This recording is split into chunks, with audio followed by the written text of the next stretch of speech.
Hello, everybody, and welcome to the brand new season of the Comedy Cellar Football Show. We are back with our new people we're working with, the app called The Contender. That is with a K. The Contender offers live sports talk and never plays any commercials. And we are working with them today, and that's how we're taking calls and also putting this out on the app for you to listen to during the entire week. Super fun times. My name is Dave Juskow. I've been doing this show. I guess I did it all last year through COVID, but we expanded it this year to 2 big hours, 2 big, exciting hours from 6 to 8 Eastern Standard Time every Tuesday at this time on YouTube and then on the Contender with a K app during the week. So, yes, here we are. I'm used to using Zoom. I'm used to having the little Seinfeld apartment behind me, like a filter. So this is my apartment. It's not a crappy apartment. It just looks crappy because, as it turns out, I am a man and I have no idea how to decorate. I have my video arcade machines behind me, which are fun. I have that box on the side there, which I need to put it together so I can have a third one. And then I have the arcade, the 15-year-old Dave Juskow has always wanted in my apartment. It's very exciting. And yesterday I went to Spencer Gifts. I don't know how many of you remember Spencer Gifts or even know. Have you been to a mall before since the 70s? I went to Spencer Gifts to buy this delightful Motley Crue poster behind me so I could put it on this wall. I do not usually have that there. I don't know. It seemed like the way to go. I was going to get one of those black light posters that they, which pretty much made Spencer Gifts in the 70s, but it was too distracting. It was an Alice in Wonderland one. It was just too evil, and I really didn't have a black light. So really, what's the point? But that is why you used to go into Spencer Gifts anyway, if you even know what I'm talking about. Well, you have to know what I'm talking about because it still exists. Because I went there Sunday. I even have pictures, which I'll show you later on. And behind that poster is a BTS poster, the guys from the band BTS, because Esther is coming on. And I thought that would be, well, it's racist, but that's what are you gonna do? It's a comedy show. So what are you gonna do? So that's the story with today. Anyway, let me explain the way the show is going to work during these coming, I don't know, 18 weeks at least, maybe going into the playoffs. I guess we'll see how everything runs. Is that we'll always have a guest, we'll always have 2 guests, maybe more, as I can figure it out. During COVID, it was so easy to get the best comics because nobody was working. But now everybody's working again. So it doesn't mean we can't get the best comics. It just means we might have to get them at 6 o'clock and not at 7 o'clock because they have to go out. So, for instance, this week tonight, we have the great Mike Vecchione, who's awesome. He's in the King of Staten Island. He's been on the Tonight. In fact, he was the first comic to go back on the Tonight Show after they let people, did live shows. So he's great, and he knows about football. So we're going to make the full slate of NFL picks today with Mike and our producer, Mike, and you, the audience, when you're in the chat room, can make the picks as well, or, as you know, call up 855-908-5668. That's the number to call today. I think we can talk to you. We are having some somewhat technical difficulties, but it's our first day, so we're just getting it all together. And then in the second hour, at least this week, it'll be more fun and games, maybe a little less sports talk, or maybe no sports talk. No, there'll always be sports talk because, we love it.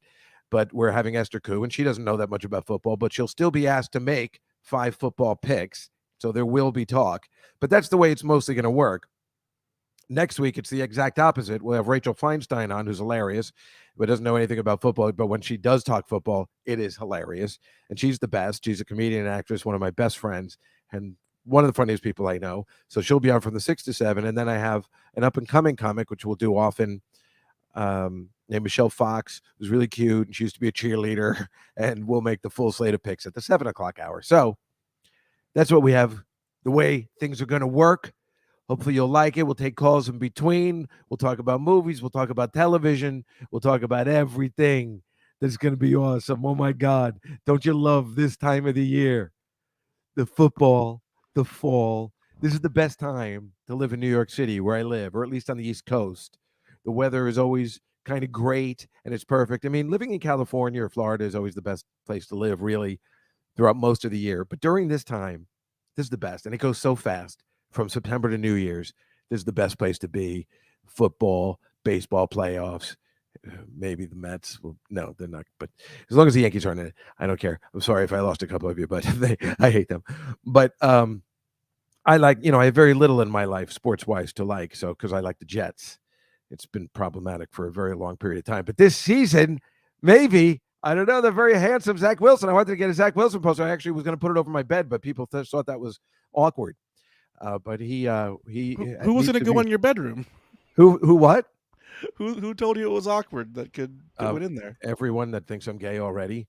I thought it would have been neat. Well, apparently I'm not a 13-year-old boy. So even though Bobby Brady and the Brady Bunch used to have a picture of Joe Namath on his wall, we have to wait until Zach Wilson does something great. But I guess a 50-year-old man should not have pictures of sports figures on his wall anyway. I mean, I'm not Oscar Madison, even though that's what I always wanted to be. I think that's why I have a gambling problem. That's why I started gambling. All I wanted to be was Oscar Madison, just like any boy. No, I don't think anybody wanted to be Felix. Oscar Madison was the coolest. What's better than saying, like, no, listen, having a bookie is just like anything else. It's perfectly on the level. And then you call up and you say, hello, Goldilocks, this is Papa Bear. It's like always. That was my dream. And I lived that dream until they kept calling and saying, where's my fucking money? You motherfucker. Oh, God, I got the worst messages when there were answering machines. People would stay at my house like, your bookie called. I think you're in trouble. And I would get those calls all the time. But then they liked me. So they're right. My name was Casper because I was very pale and everybody has a nickname. And they would just call all the time on the machine. But then they let me work for them and work it off. And this was before the internet. So you just had to sit in a room with 4 other degenerates and wait for the phone to ring. And it was a little scary, but it wasn't the worst job. And like I said, it could have ended much worse. But now, I mean, legalized gambling, what? But not in New York State. This is why I've always hated Governor Cuomo. Not because of what he did now. I hated him before. Because why wouldn't you allow legalized gambling? New Jersey is making a fortune off legalized gambling. And they won't allow it in New York where they need the money or legalize pot. I mean, it's bringing in like billions. So if you're having financial crisis, it seems like the most obvious thing to do. But there was some sort of trouble with this Cuomo. And so when everybody was going, Cuomo's the greatest. I love Cuomo. I'm like, no, I'm telling you, he's hiding something. And I was right once again. If I could make those kind of allegations on my football picks, well, I'd be really well off. But you could have just bet on that. I know, but I'm never. I get nervous. I don't trust my instincts. But my instincts are usually wrong. I mean, I'm the guy that. Who did I told the Blue Man Group that they were never going to make it. I don't know where Mike's our producer, Mike Suarez, and he's also a comedian. Mike, I don't know whether I ever told you, but for real, I met the Blue Man Group in 1987. I was friends with their roommate, and she goes, "Hey, my roommates are doing this great show." And then she's explaining the show. And I'm like, okay, good luck with that. I mean, if somebody's describing your show, no, they paint themselves in blue. I'm like, well, what's the script? Oh, no, there's no script. There's no talking. Well, what do? They just kind of beat on a drum and throw paint around and grab marshmallows. And I'm like, okay. Again, I'm going to stop you right there. This is the stupidest fucking thing I've ever heard. And I think I even, told those guys, I was just like, well, good luck with that whole thing. And then, I went to the show and they were so nice after I was so mean to them, these guys. I think I took Sarah Silverman there in 1990 on a first date. I'm like, yeah, these are my friends. I was told them they were going to make it, like totally two-faced. Like, yeah, I told them they're great. And they were so nice. They brought us downstairs and we were helping out with the pre-show, like talking into these tubes, if you've ever seen the show. And yeah, I told these guys they were going to make it. I am the worst. So that was not your fault, though. Well, that's the thing. You got to give me that one. It's like I remember I told Chelsea Handler, I've known her since she was 12, that she was never going to make it in comedy. I mean, I'm just bad at seeing the future. Pretty much, I think I told Jim Gaffigan the same thing. They've all proved me wrong, and I think they've only made it because of me. Because I'll show that Juskow. I'll make it so big. He'll have to eat crow. And I have for over 50 years now. So, yeah. It's not good. But So that's pretty much the same with the football. Although this year I got a feeling it's all going to work out, and it's all starting with the Tampa Bay Buccaneers. I'm going all in for the Super Bowl winners. I think they always cover the spread the first game of the season. But then I was rethinking, who does Tom Brady always have trouble with, at least in the Super Bowl? The NFC East. He seems to not be able to win against the Giants and the Eagles. I forgot they're playing the Dallas Cowboys. So then I was kind of rethinking. I was like, if you've seen Silver Linings Playbook, I was like Robert De Niro, and I'm like, you know what? I got to rethink this. She got a point. I got to rethink this whole thing.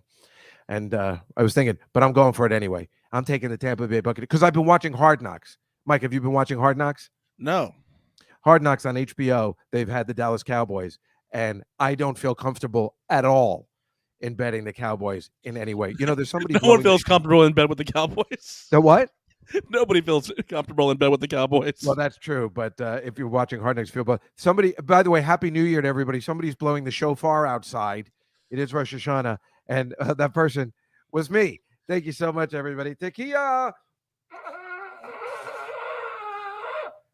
Let's give you no, but I can hear somebody blowing it outside, that's what woke me up this morning. I'm like, God damn it! I forgot it was Rosh Hashanah for a second, but I was remembered. And if they do that in Texas, Mike, well, I don't have to tell you what's going to happen after that. But apparently, it's okay in New York City, or it's expected. But anyway, that all being said, I also run this football pool they've done for years. I'm bringing it back this year because, we're back, right? Last year, I've been running this football pool for 20 years on this thing called officefootballpool.com. And me and the guy who invented it, this guy, John, he's terrific. And we've been communicating for 20. And he goes like, oh, my God, I didn't realize you signed up in 2000. That was pretty much before there was an internet. And he's like, wow, I didn't realize we've known each other that long.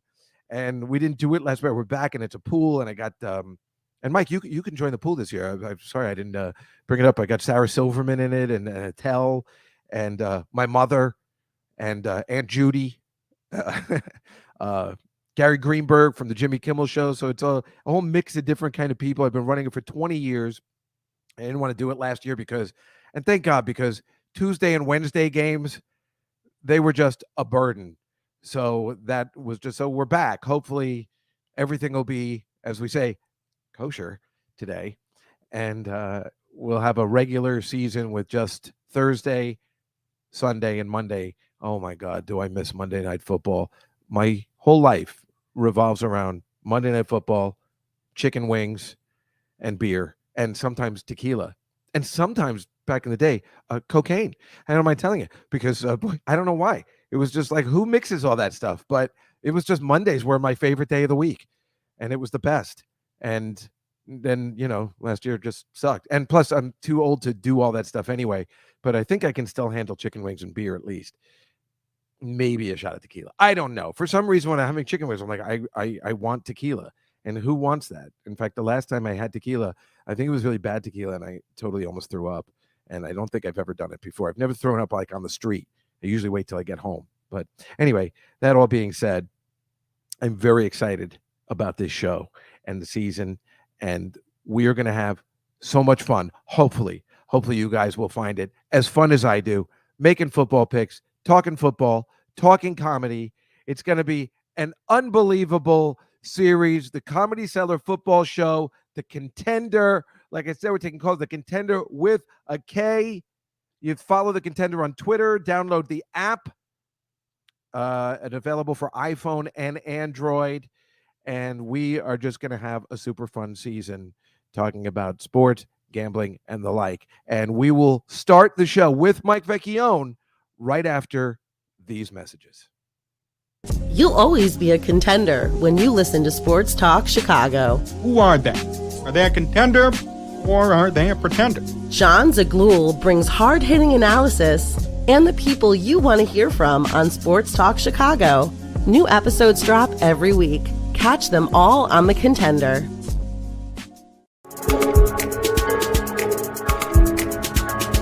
The latest in sports talk content is here. Go to the App Store and search for The Contender. That's Contender with a K. We're your new favorite sports talk station with all your favorite teams, Chicago, and we're right on your phone. No more radio dial, just download for free, open to start, and set the app to allow notifications. We'll let you know every time we're covering breaking news and when your favorite shows are coming on, like Pat the Designer and the Windy City Breeze. Plus, we take your live phone calls. It's one big happy sports family. Follow us on Twitter at The Contender with a K and download the free app for your smartphone. Over 100 in the chat. Hey, yo! Smash that like button. So I'm looking at them likes. We got to get that up. What the likes at? What we got the likes at? Man? We got the 24 likes, 106 people in the chat. Now listen. Get them likes up. We will stop this show right now if you don't get them likes up. Hey, look, I told y'all this is the only Chicago sports show that's talking Chicago sports, how Chicago talk. The only show where you come in and getting threatened to like the button. The Windy City Breeze, your boy Pat the Designer. We do talk Chicago sports weekly on The Contender.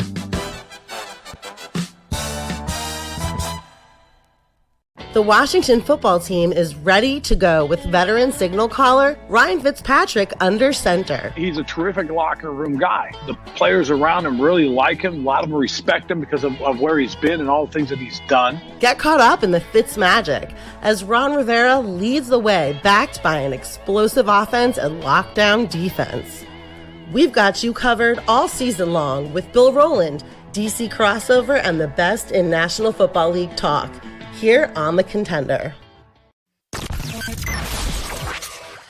The Contender features live streaming sports talk and the best in Chicago and DC sports podcasts. This is The Contender, live streaming sports talk 24/7 on your computer, tablet, or phone.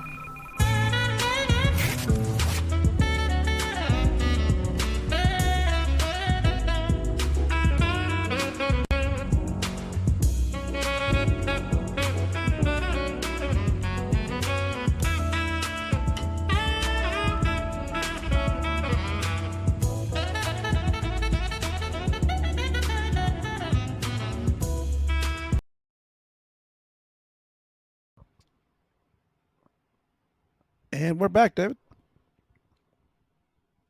Oh, unmute your mic.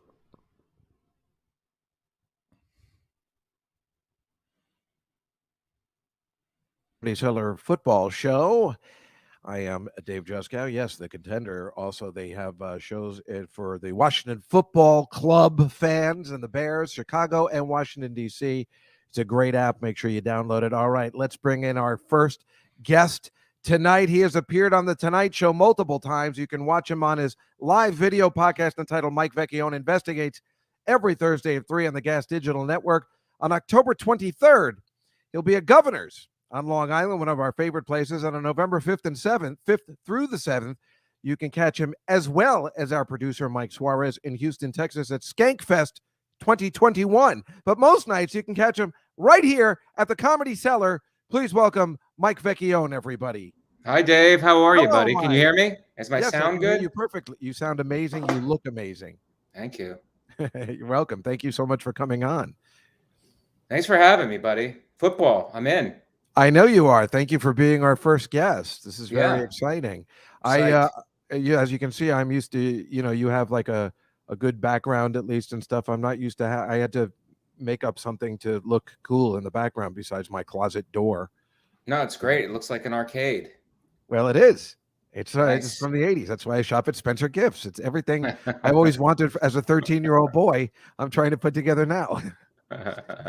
Including, I've invited a couple of 13-year-old girls over to play the games, but people say I shouldn't do that. And I even bought candy and everything. I don't know. There's just a couple of girls in the building. It's not a big deal. Oh my God, Mike! Today there was a new pedophilia is hilarious. Dave. I don't know if the fans are getting it, but I love it. Thank you. Well, I haven't been canceled yet, so I think by this time you got to figure. But there was a girl in the building moving in today, and it was so obvious. She was so hot, and she was wearing this unbelievable, moving this big box. And I'm like, I'll help you. And I helped her into her apartment, and she was very nice and sweet. But it was just so funny because the doormen were like, hey, would you have helped her if it was a guy moving into the building? I'm like, yeah, I think we all know the answer to that one. So it's because the doorman and the super saw me lugging this big box. Right. They haven't seen me do work in 20 years. I've lived in this building, and they're like, they "Why could have is he-" helped you. They could have helped you out and been like, Dave, that's a little light for you, don't you think? Well, they did help me where they were just like, "Oh, good. Oh, that's nice of you. What a great guy. What a great guy." Yeah. That's So great. it was good because, sometimes I tend to come off as, what is it called? Creepy with a K. Mike, did you have any flood problems? 4th floor. So no. Oh, good. Yeah. And I was actually at the Comedy Cellar, and then the shows got canceled, and then so we couldn't get a cab, and so just walked back to my place. I live in right on the edge of Gramercy and Kips Bay, mostly. Oh, right. You moved back to Manhattan. That's right. I keep forgetting. I keep thinking you live in Queens, and I'm like, what do you mean you walked back? So you walked back in the storm? Well, it was like walk back in the storm. Yeah, it's just water. It's just I guess water, it's no big deal as long as you get home. Yeah. And if you have to go out and then perform all wet, that's the worst. But on your way home. No, the worst is the people who got caught down there and had no way that. home, lived in the boroughs, and had to, I guess, sleep there. I don't know what really. You just were stranded wherever you were. Yeah. Outside Steve, who is one of the managers of the Cellar, had trouble getting. I said, you should have called me, but how was he even going to get up here? I live uptown, so yeah. I what a strange thing to happen. It's funny, they were all blaming Mayor de Blasio, and none of us like Mayor de Blasio. Nobody likes Mayor de Blasio, but you're gonna blame this guy like he wasn't prepared. Nobody was prepared for this. Yeah. But it just goes to show you what a fragile infrastructure we have.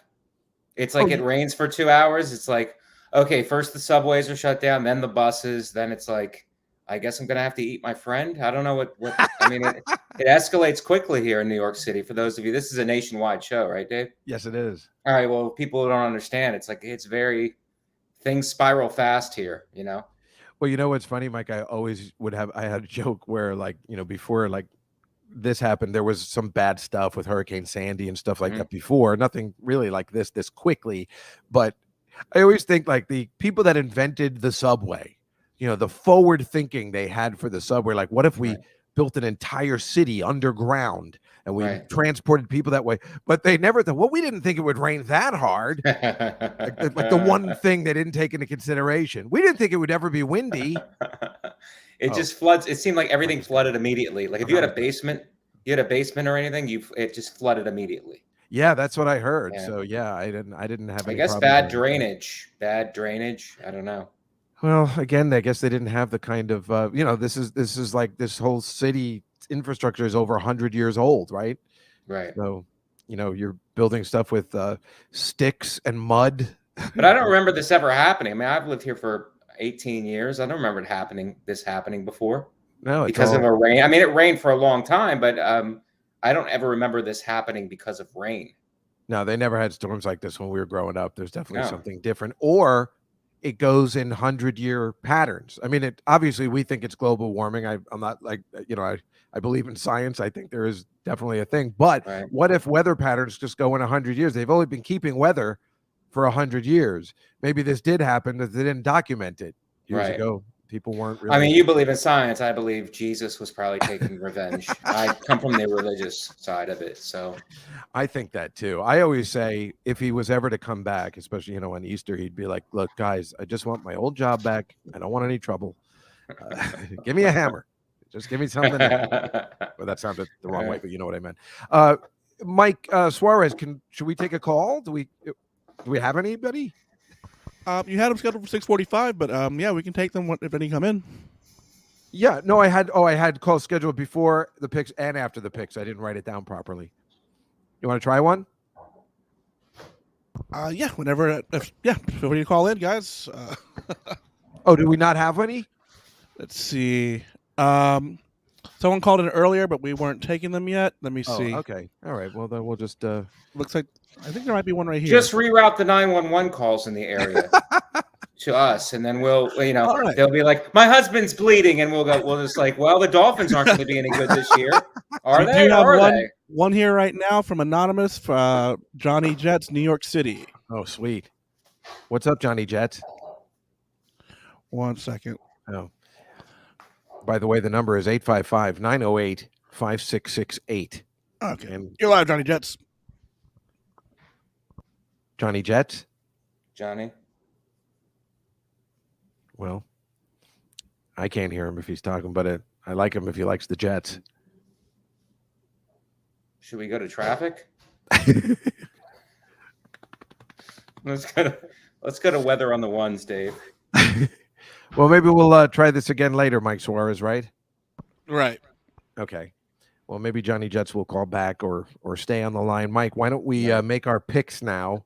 I'm going to try this sharing thing, which I haven't done on this app before, if you're up for this. Yeah, I've been watching a little bit of sports media to see how the teams are. I saw that Cam Newton got released. I guess that kid from Alabama is really good.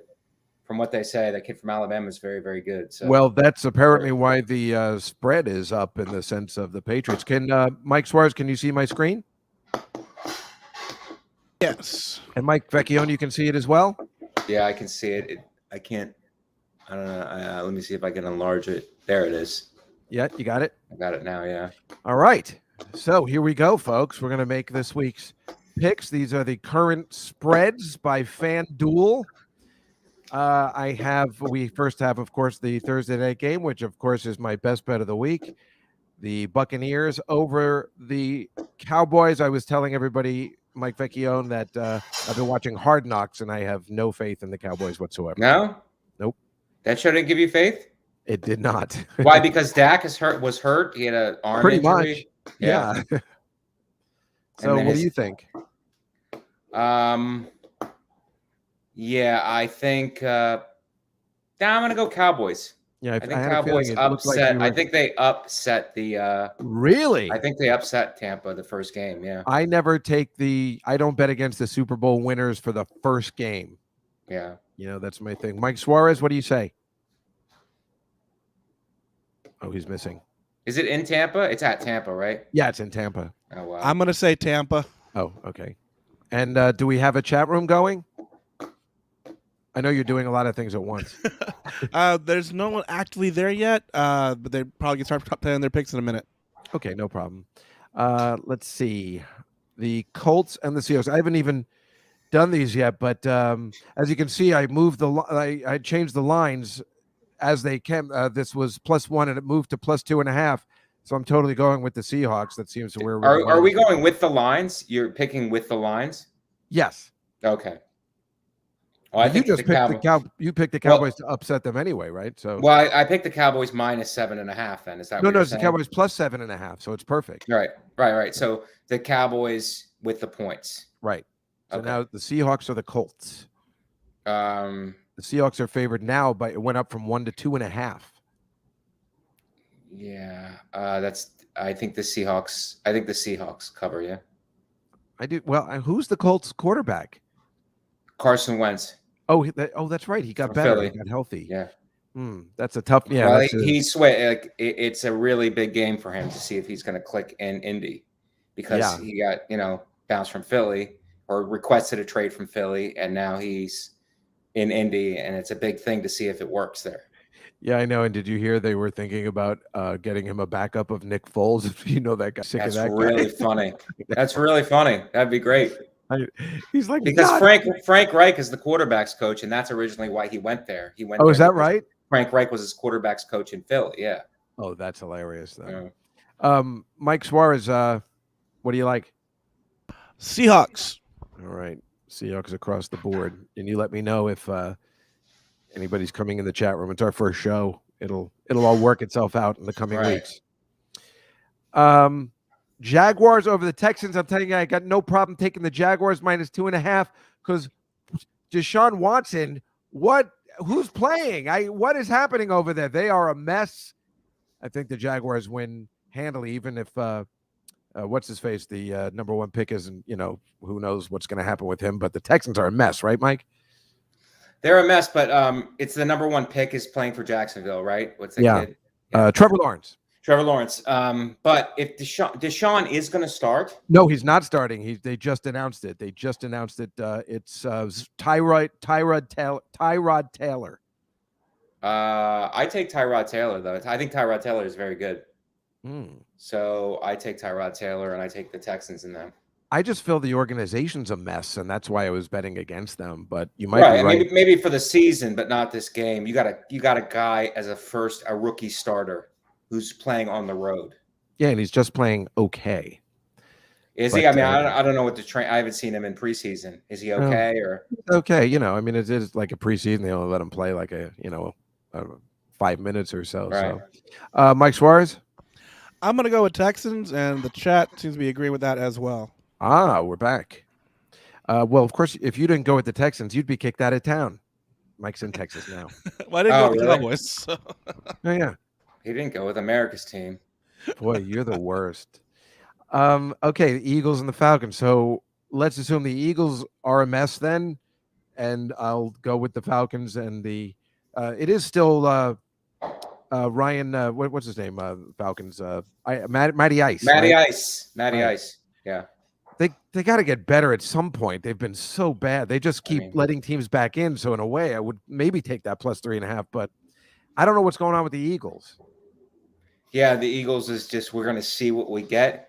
But I lived in Philadelphia for 8 years, and I started comedy there. So I'm not picking against the Eagles. Good for you. Smart move. Birds. Mike Suarez. I'm going to say the Eagles as well. Chad is saying the Falcons. All right, good. I like that chat. And here's that stupid Washington Football Club. This is no offense to our friends in Washington, D.C., because the contender does go from Washington, D.C. and Chicago. It's just, come up with a name already. But the Chargers... Are they keeping that? Aren't they just keeping it as the Washington Football Team? Are they? I thought it was just this next season, and then they were going to change it. I don't know. I guess you can't. Well, it'll be funny when they're like, you can't call it football team. That's not fair. That sounds sexist somehow. It's a team of I'm trying to figure out what they're going to cancel next. The guy from the Chargers, what is his name? Herbert. Herbert. Oh my God, he was amazing last season. That's a tough one. It's obviously just kind of a pick 'em game, right? In Washington, but I like the kid. I think he has an unbelievable season.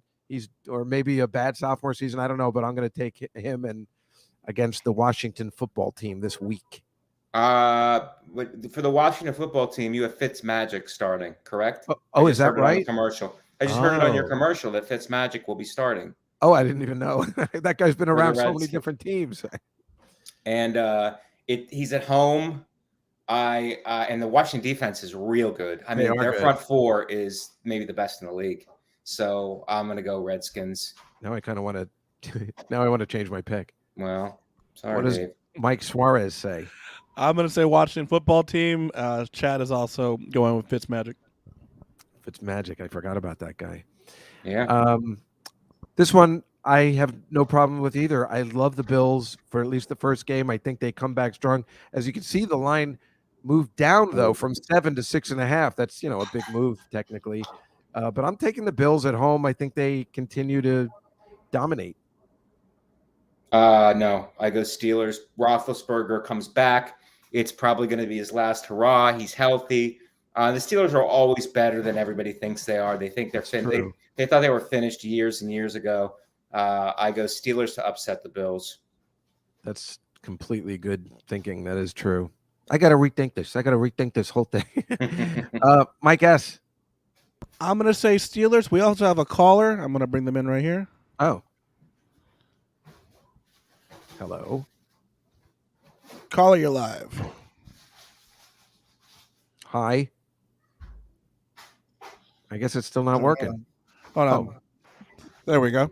Juskow in the city. Hey, what's up? I want to know who you think the best looking Jet of all time was. A lot of people say Don Boyd, Odegaard, or maybe Al Woodle, or even Wayne Fonz going back to the original Titans was definitely a looker. But what's it with you, Dave Juskow of the city? That's what I was thinking about. Thank you. I was thinking about naming my podcast Juskow in the City. So I appreciate you making the call out. But I think it's very clear that the most attractive Jet obviously is Joe Namath. But I always thought Chad Pennington was rather attractive. Wayne Corbett. Wasn't Wayne Corbett hot? He was all right. He was a little too butchy for me. I like Troy Aikman. Yeah, Joe. What? When was he a Jet? Oh, right. We wish he would have been a Jet. But thank you for calling. What do you like in Pittsburgh Bills? I'm going with Josh Allen all the time. Real Josh Allen, not that imposter down in Jacksonville. All right, I like it. Thank you so much for calling in. Hey, that Thank was you. pretty good. You. Yeah. Thank you very much for calling in. Let's continue with the picks. San Francisco 49ers against the guy from LA. They switched Lions. Goff, and the guy from the Detroit was oh God, I'm so horrible with names. Stanford, right?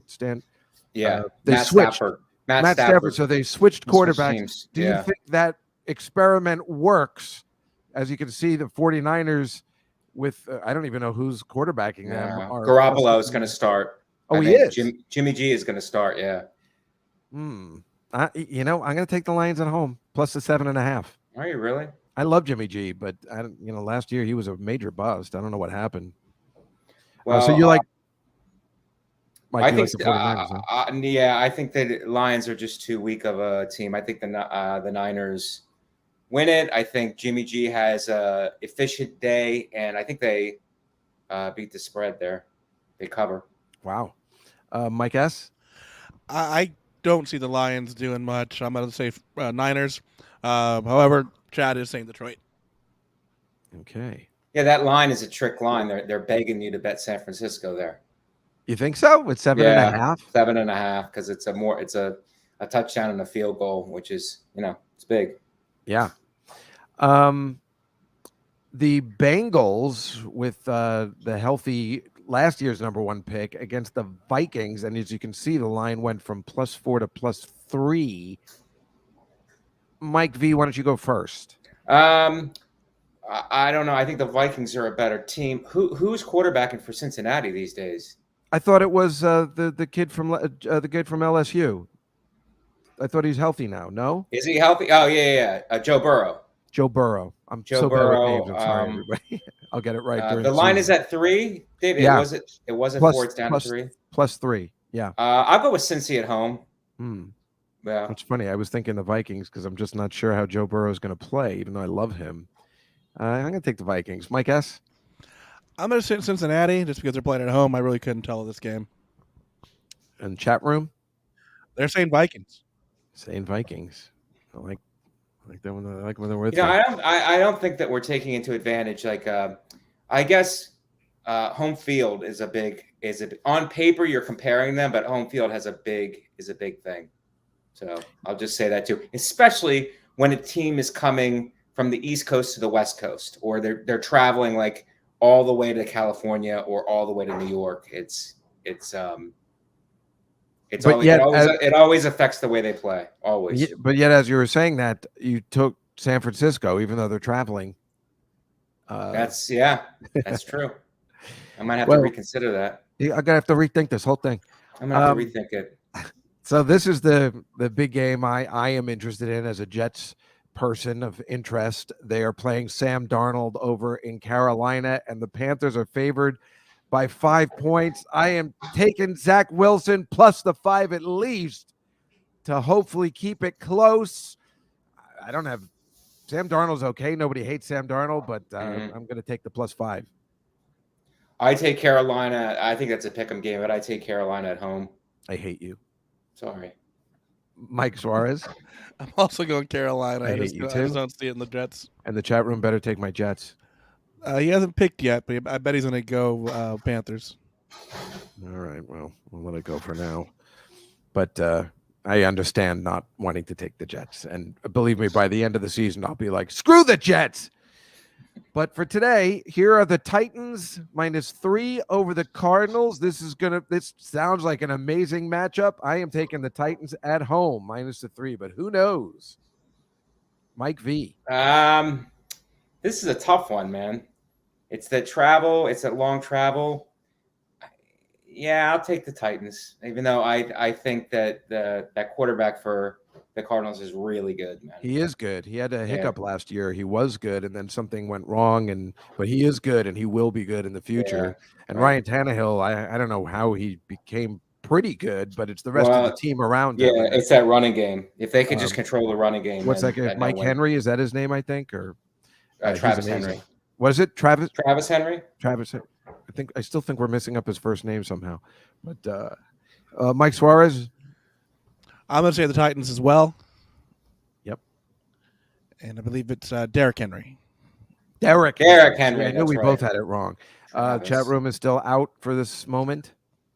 Oh, no, they're saying Titans. Oh, okay. And KC and Cleveland.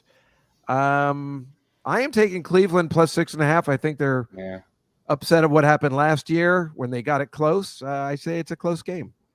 Me too. Hashtag me too. I'll take Cleveland. Yeah, it's a tough one because, Kansas City also they're probably mad about losing the Super Bowl, but that could also be a hangover as well. So that's a tough place. That's a tough place to play, though. It is. Arrowhead. Mike S., what do you say? Yeah, I'm going to say Chiefs because of last year. I think they are angry, and it is a pretty big spread. Yes, it is. And the chat room says they are saying Chiefs as well. All right. Interesting. I don't think any of us have been unanimous. The Patriots -3 with apparently some rookie quarterback. Right. And the Miami Dolphins, who what I can't figure out, I guess they're using Tua, but they were always seem to be wanting to get somebody else. Yes. Yeah. And I don't understand their lack of faith in him all of a sudden. I don't know either, but they were in the Deshaun Watson conversation too. Yeah, exactly. And they still might. They still might, yeah. So I don't know, Mike, why don't you pick first? I'm not sure about this one. I like what they're doing in Miami, man. I think that coach is great. And but I think the Pats loaded up in this year's draft. And I think that quarterback that they have, they must know something that we don't. So Pats. Okay. Don't worry. I know which one you picked when I add it all up. I can't get rid of this one right now. Damn it. That's a tough one. Mike S., you go first. I really can't make up my mind on this one. I'm going to go Patriots. Chat saying Patriots also. All right. Everybody's going Patriots. Then you know what? I'll just go Patriots, and we have our first. We're all in on the Patriots, even though I hate the Patriots, but whatever. Okay. I think I'm supposed to go to this game. I like going to. It's a 4:00 game. That's the only reason I'm tepid about going to the tailgate. I don't even want to go to the game. I like going to the tailgate, and then I like going home and watching the Red Zone channel. So I can't decide, but I also like bringing pictures back from the tailgate. So because we have the show, I like to show slides sometimes. I don't know. I don't trust the Giants at all. I'm taking the Broncos plus 2.5. As you can see, it went up. They don't have any faith in the Giants either. Mike V. Who's the Broncos quarterback? I have no idea. Neither do I. But I think the Giants and Daniel Jones at home. Who's that Broncos quarterback? He's not horrible. I can't think of his name. I think that's been a revolving door for exactly. A long time. That's why I'm getting confused. Mike S., what do you think? I know it's a tough one. I'm going to go with the Giants. I'm just guessing, honestly. Yeah, that's okay. Chat room say anything? They're saying Giants at home. All right. Giants at home. I have no problem betting against the Giants. Yeah, and that's a West Coast coming to the East Coast. Yeah. Good point. But it's a late game, though, which is odd. The Giants were so bad last year. They should be an early game. But, okay, so this is a very interesting game. Green Bay against the Saints losing. That's a big game. Yeah, huge game. Nobody knows what's going on in Green Bay. Aaron Rodgers put everybody up in we don't know if people are angry at him. We don't know if they're working together as a team. Jameis Winston is the quarterback for the Saints. It's a really tough one. It's hard to bet against Aaron Rodgers. Mike S., I'm going to let you go first. I'm going to go with the Saints. Plus the 4. Yeah. Yeah. Mike V., what do you think? I'll go Saints at home. I'm not sure what that situation is like. Their offseason at Green Bay did not look good, man. I know. So I'm going to go with them too. What does the chat say? They're saying Packers. They're saying Packers. What is your fire alarm going off? Yeah. Oh, it's yours, Mike? Yeah. That's hilarious. Are you okay? Oh, no, it's actually, I thought we were going to the bonus pick segment. So I have a sound Is it a effect flood for warning? Now, so here's the LA Rams with Matt Stafford. It went from 7.5. Apparently, nobody cares about the Bears. No. Are they playing the new rookie? Was it Fields? Justin Fields? Yeah, I think so. I don't know whether he's. I don't know if they're or not. playing him though. I don't know if they're Right. playing him. I'm going to take the Bears plus the points. Yeah, that That's a does. guess. I see where you're at there, and I'm going to do the same. The points. Yeah. Mike S. Yeah, I'm going to go with the Bears too. Wow. What does the chat room say? They're still deciding. Okay. Oh, Bears. They're saying Bears. Do they? Oh, right. We have the Monday night pick. The Ravens against the Raiders. I don't have any problem taking the Raiders plus the points at home. Me too. Yeah. I'll take the Raiders and the points at home. My guess? Yeah. Raiders at home. Well, we didn't want to twist your arm or anything, but I know nothing about the Ravens this year. Is the chat It's room? Lamar is the man. Not yet, but they're probably going to say Raiders. But you know how it works. I know you've been paying attention to what they're saying. Yeah. They said they do say Raiders. Yep. I guess it's not necessary to go back and get their other picks. I think we can call it a day. Those are our picks for this week. Take one last look, and it's gone. Am I back? Oh yes, You're I back. am. Hello, everybody. Teddy Bridgewater. Oh, that's what I was. I wasn't seeing the chat. Wait, who's Teddy Bridgewater? Playing for? Teddy Chicago? Bridgewater is good. If he plays for Chicago, I think that's right. He bounced around, but he's good, man. Yeah, no, he is Teddy good. Bridgewater is very good. So yeah, I just saw the message. I can't see it when the chart is up, but yeah, that's pretty cool. Well, why don't we try taking another call if you have one, Mike? 2 mics. Do we have one? Not one in there right now, but when there is, we will have them come on. Oh, okay, no problem. I guess in the meantime, I can just show you a couple things. I will. I'm going to do my slides again, if that's okay with you, Mike Suarez. Yeah. Share my screen. This is. Are you up there? Everybody see everything? Yeah, Yes, sir. that was in Brooklyn because I thought for some reason you were living there, Mike Vecchione. That was right in Brooklyn. That is crazy. Isn't that crazy? Brooklyn underwater. Yeah. Who'd have thought? This was the opening to Welcome Back, Connor, all those years ago. And this was the Red Bull Cliff Diving World Series last Friday in Bosnia, but I don't understand how this is cliff diving. This is clearly diving off a bridge. So I mean, that's crazy. It looks like their infrastructure is maybe worse than ours. Yeah, I mean, the bridges all look rickety, and it does look. I was going to say it looks. It's also weird, and I'm describing it to the people on the who are listening on the app. It's just it's a cliff diving competition, but it's off a bridge in Bosnia, and it looks like they're hanging somebody, like right out of Hannibal over here before this guy jumps backwards into. They're testing for witches. Yeah, exactly. That's exactly what it looks like. It's very odd. And this was the boxing match between Tyrone Woodley and Jake Paul last Sunday. Right. And I think it's one of those two. It was a YouTuber that turned boxer. Right. Jake Paul.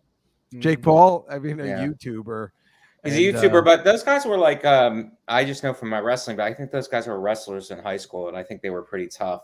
But well, I'm not saying they're not tough. I mean, but they're not pro. They're obviously not pro boxers, but they're making that's the way of the future now. These YouTubers or Instagrammers they have a draw and they make a lot of money.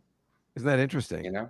Yeah, because they're already talking about rematch and everything, and it's all the trash talking. And well, don't they want to see him fight somebody else? Like Woodley was a step up, so now they want to see the next step. Like maybe they want to see somebody else, like a personality, somebody else who can fight. You know, it's about selecting an opponent for him to get everybody's interest. I mean, really, that's what makes the movie Rocky so good. It's nothing has changed. Like he's all wrong for us, baby. Yeah. Yeah.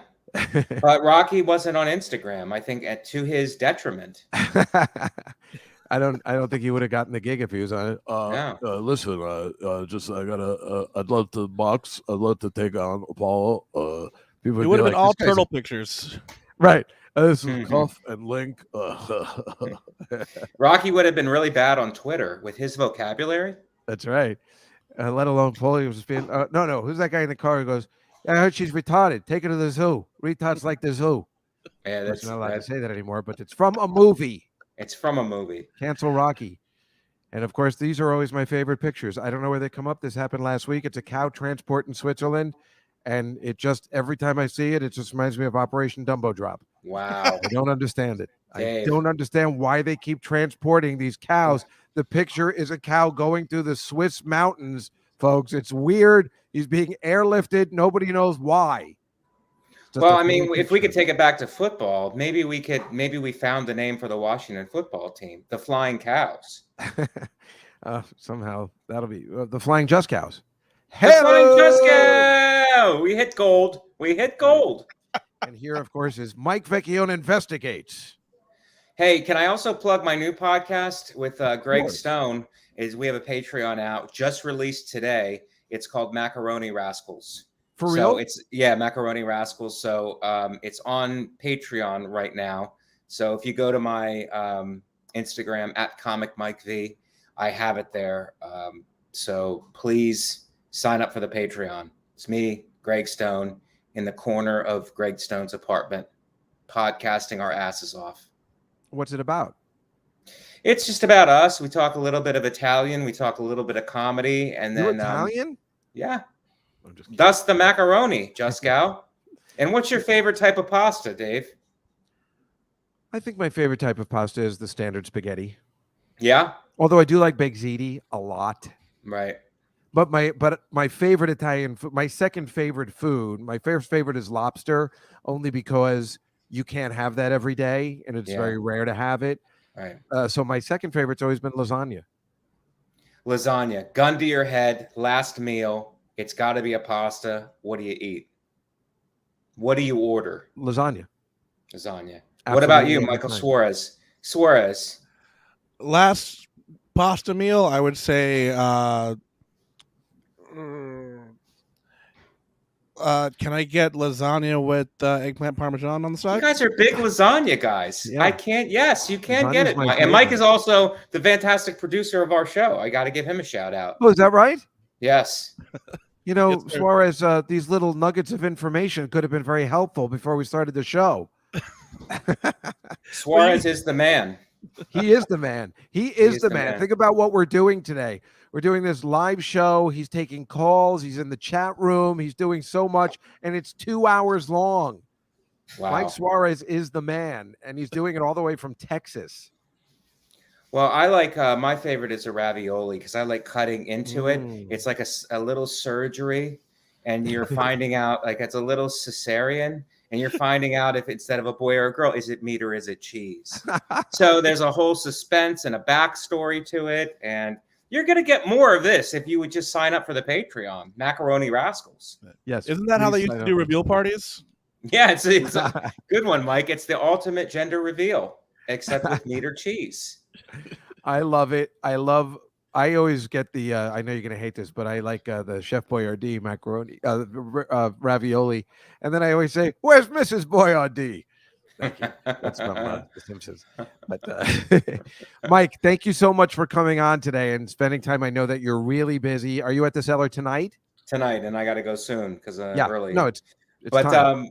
Yeah, thank you for having me on, and I'll expect an envelope after the weekend for all of my picks. I assume it's 100 a game. Of course, there's no problem at all. It's going to be taken care of. Don't worry about it. And I don't want to get it and go, the envelope's a little light this week.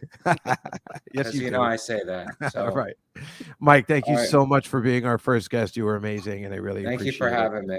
Hey, we'll Bye, see you Dave. soon. Bye, Mike. Bye, Mike. Bye-bye. That was Mike Vekione, everybody, and he is going to be at the Comedy Cellar tonight. And throughout the week, always check on his sites. And, of course, he'll be at Skankfest with our own Mike Suarez coming up in November. All right, we're going to take a break for 5 minutes. And on the flip side, the 7 o'clock hour, we will bring in comedian Esther Koo. I'll take down this poster, bring up the BTS one, and we should be in good shape. We'll see you in 5. The Contender. He ended up leaving Boston for Cincinnati and then led the Cincinnati Reds to a pennant in 1939 where they lost to the New York Yankees in a World Series, to come back a year later and lead the Reds to a World Series championship, their first since the controversial season of 1919 where they won the World Series but only won because the Chicago White Sox were paid to throw the World Series. Now, Vekione had to face a little bit of adversity in 1940. They ended up winning the World Series, but it wasn't without any form of controversy. They had a backup catcher by the name of Willard Hirschberger, who backed up Hall of Famer Ernie Lombardi. Now, Hirschberger had some mental problems. There were some issues that kind of clogged his mind up. And there was a stretch of the season where Hirschberger, in spite of being a 300 hitting catcher himself, was thrust into the starting responsibility with Lombardi being hurt. And Ernie Lombardi was out for a little while. Hirschberger didn't play very well and took it very hard on himself. In fact, took it so hard that he ended up committing suicide. The only player, the first player in baseball history to have it acknowledged the fact that they committed suicide, they killed themselves during the regular season. So Vekione, as the manager of that team, has to face that type of adversity. They play the rest of the season in dedication to Hirschberger, and they end up winning the 1940 World Series. Contending Baseball at thecontender.com. Hey there, Frank Hanrahan. I've been in the D.C. market since the late 90s. So many stories I could pass on to you. One that really makes me chuckle, that stands out, is when I was covering the Washington football team for the radio station that actually was owned by the owner, Daniel Snyder. I believe this was 2008. And there was an afternoon show on this all-sports radio station that on a Friday before a game came out and reported, and I don't know if they were being, 100% positive, but they said, hey, we heard that the defensive coordinator, Greg Bloch, was walking his dog in Ashburn, Virginia, which is where the team's facility was, and I guess that's where Bloch lived, that he was walking his dog, and that his dog got into a rift with another dog. You know how that always happens? I don't own dogs, but I know that dogs sort of matriculate to each other. They sniff each other out and whatever. So apparently Bloch and his dog got into it with another dog and another owner. So this afternoon reporter said, hey, I've heard on good source that the defensive coordinator got into a shouting match almost near fisticuffs with a fellow neighbor walking their dog, right? I mean, it's sort of a funny story, but also can sort of taint the defensive coordinator. So on the Saturday before the game, we travel. I get off the bus, and I have a PR guy from the Washington football team come charging at me. I guess he was on a different bus. I guess this was on his mind. And he said, I heard that report on Friday. You need to take that off of the whatever, it's streaming. I don't even know if it's streaming back then. Or I need to get the CD, and we need to get rid of that. And I go, dude, that wasn't me, A. B, who knows? And C, this is none of my responsibility, so back off, champ. So Bloch denied the story. Who knows if it was true, but it was just so ridiculous. And that just shows you how things are so ridiculous when it comes to covering a team. But I look back and I chuckle for sure.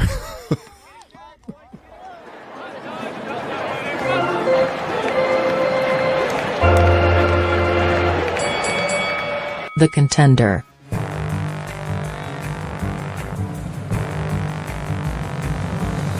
It's time for picks, laughs, and an overall good time right in the middle of New York City. It's the Comedy Cellar Football Show with Dave Juskow on The Contender.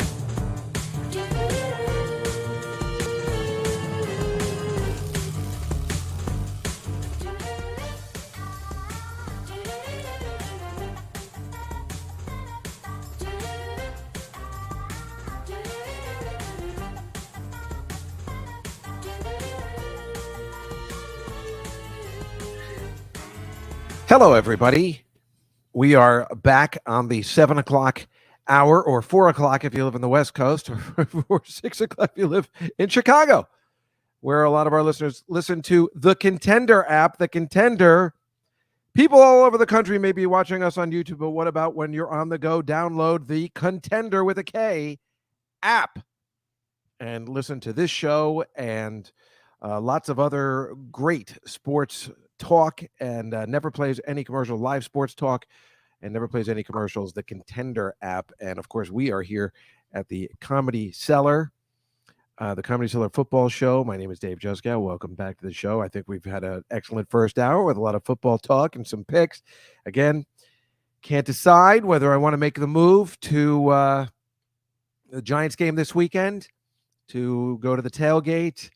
So there's a lot of drinking involved. I think my birthday was August 13th, and I partied for 4 days in a row as an older gentleman, which is a polite way of saying a grandfather, which I'm not. But I should not, partying for 4 days in a row is costly. I think I've just had a problem with my throat for a month now. So now I'm nervous about doing anything rough, and tailgating is always about just drinking and smoking and having a good time. And then, like I said, I don't like to go to the game. The game is boring. Watching a football game live kind of sucks. It's so much better to watch it on TV, but the tailgate is usually awesome. So I could just never make up my mind. I mean, we have tickets, but we're kind of up far. Whereas our guest in 3 weeks, Lenny Marcus, is coming, and he works for the Giants, so sometimes he gets us better tickets. But still, everybody keeps getting up and leaving to get a drink or go to the bathroom. So it's like really annoying. So I don't know. I feel better off just kind of leaving and watching the Red Zone channel, which is the greatest channel ever. Watching that Red Zone channel from 1 to 4 is just magical. And then what I try and do is leave the house around 4:30, 5 o'clock, and try and have dinner with somebody on Sundays. Try and get a dinner date, which is not easy to do for some reason. And because I just need to get away, even though I love everything about football, and then I can come back for the Sunday night game or just get ready for Monday mostly, which of course is my second favorite thing. But that's the thing. Also, there's so much going on, great sports going on this time of the year. Djokovic is going for the big calendar Grand Slam in tennis at the U.S. Open. That's exciting. I like when there's exciting stuff in the U.S. Open. He's not exciting. It's like, you're not going to, we don't have, that Naomi Osaka, she is like the worst. I'm glad she's out. She's the most boring person. She's good at tennis, but she's so dull to be interviewed. I miss my McEnroes and my Agassiz. So at least there's something exciting. I remember in 1991, after the Giants won the Super Bowl, I went to the first Monday night game against the 49ers. And also Jimmy Connors was making a comeback at the U.S. Open, and it was exciting. Sometimes tennis can be very exciting if something fun is going on. And if this guy can make a calendar Grand Slam, he's already won the Australian Open, the French Open, and Wimbledon. It's pretty exciting. So that's this time of the year is good stuff. I'm telling you, Thursday with football starting, Tampa Bay. Meanwhile, Tom Brady caught COVID after the Super Bowl. He just announced that he had. Of course, he caught COVID. I don't know if you were watching my show during the season, my other Comedy Cellar Nightly show. I was showing pictures of them celebrating in Tampa on the boats and with people, no masks. It was a huge super spreader. Of course he caught COVID. But so I don't know. Does that affect him? I don't think it would. I mean, he's like Superman. So he probably caught COVID, probably had no issues, and he'll probably be fine. He really is Superman. I mean, you got to hate him as a Jets fan, but you got to respect him in every way. I mean, if the controversy was Bill Belichick or Tom Brady, let's see who the real master is. Wow. Do we know? And did you make a statement by winning a Super Bowl the next year with another team? I mean, that is insane. That is insane. So if Bill Belichick actually wins a Super Bowl with the Patriots this year, oh my God, then we'll be in the controversy again. We still won't know. But let's just assume Tom Brady, he's pretty good. I'm just glad he doesn't play for the Patriots anymore, so I'm good to go. And I don't want to bet against him. So that's mostly my thing. Anyway, let's bring in our next guest. She is great. She's a really good friend. She has appeared on Family Guy and the Jim Gaffigan Show, and of course my favorite show, the Jack and Triumph Show, with the great Rob Smigel doing Triumph. I love puppets. You can see her live Friday, September 17th at the Grandview Market Pub in West Palm Beach, and Saturday, September 18th at the Boca Black Box 2.0 in Boca Raton, Florida. Please welcome Esther Koo, everybody. Oh, and her little new doggy. Hi, Dave Juskow. Oh my God. You told me you adopted a poodle, but you didn't say you adopted the cutest dog, which might actually be a puppet. I mean, Do you think she's cute? no, I don't think that dog in the dictionary under the word cute is her picture, his picture. Is it a boy or a girl? A girl. I can never tell. That is the cutest dog I may have ever seen. Say thank you, Mango. Mango? She likes getting her head rubbed. So do I. That's so weird. We have the same interests. Which head? I mean, it looks like a stuffed animal. I mean, that's when you know you have the cutest dog. I know, she is tiny. She's 7 pounds and 6 ounces or something like that. That's And I'm wearing my Bears shirt. right. Thank you for doing that. That's funny because I always forget you're from Chicago because you've lived in Florida for so long. And so when I was making my list, because later on you're going to have to make 5 picks, I didn't even put the Bears in, but I put them back in because then I remembered you were from Chicago. It's strange. You don't seem like you're from Chicago for some reason. I don't know why. Because I lost my accent. You know, every time I go back to Chicago, I'm like, wow, you guys are so Chicago. But I haven't lived there since I was, 21. Oh, so I guess that's why I always forget. And I don't even know what a Chicago accent is. Is that a real thing? It's kind of like Fargo Light. Fargo Light. I'm from Chicago. Kind of a little nasally, Midwestern, housewifey, I guess, I don't know. I don't think anyone's ever depicted a Chicago accent in the movies. Most people don't leave Chicago. Most people stay in Chicago. Well, you know what? I think that's true. I think the other thing is that the Midwestern accent is the true way that Americans are supposed to talk. Like that's what broadcasters used to base their stuff out of Ohio. The way people talk in Ohio is supposed to be the correct American enunciation. So perhaps that's why we don't notice. But if you went somewhere else, people would probably notice. No, it's kind of strong. I know. I notice every time I go back. Really? Yeah. I've never been there. How can you have never been to Chicago?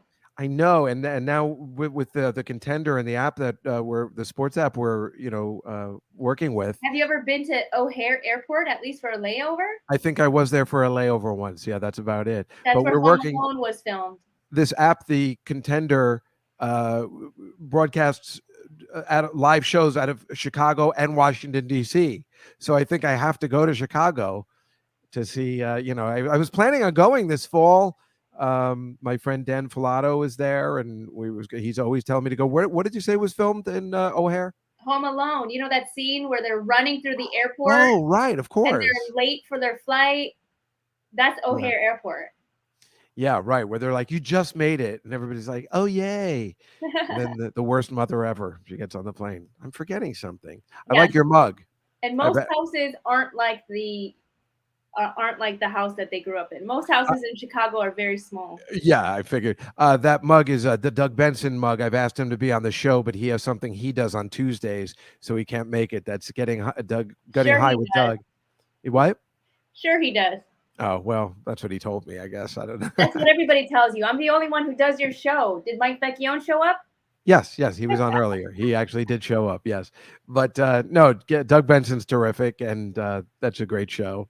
I've been on that show before. And yeah, I've asked him to do it. We get all the good comics. Everybody always wants to come on and have a good time. It's just a little bit more difficult this year because a lot of people are out working. Right. At 7:00, at least in New York City. I mean, I don't think, I know I just gave your plugs over the weekend. You're playing in West Palm Beach and Boca Raton. Am I correct? Oh, this weekend on Saturday. Oh, that's in 2 weeks. That's in 2 weeks. That's in 2 weeks. Saturday, September 11th, I'm at the Villain Theater in Miami.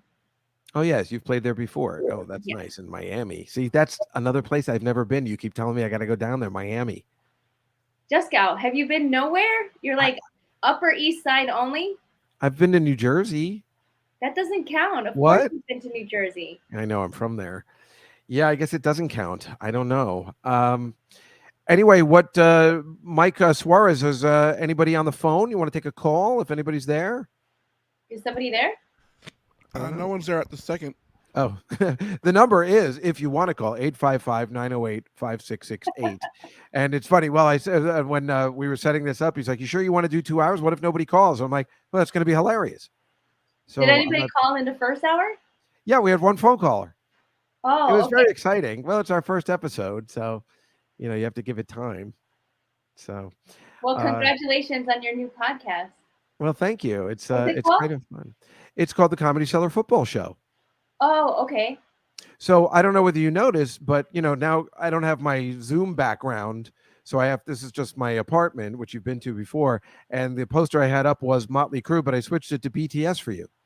You're welcome. Are those your arcade games? Yeah. I don't remember them being there. No, they're new. Yeah, wow. One is the golf game Golden Tee, and the other one is the Pac-Man 40th Anniversary Edition, which also has Galaga on it. And I got to put the Outrun machine together again, which is the driving one. Wow. Well, I thought it made an okay background. No, it didn't. It doesn't? Oh, I'm sorry to hear that. Well, my background sucks too. No, your background's good. What's in the back? Is that a window? It looks like it's overlooking mountains. That's why I'm getting confused, because you are in Miami, no? Yes, I know, but I have this dog's playpen here. Well, no, that I can see, but what's out the window? It's just a bush. Oh, I guess I never see bushes, so I was like, is it a mountain? Move your head a little so I can see.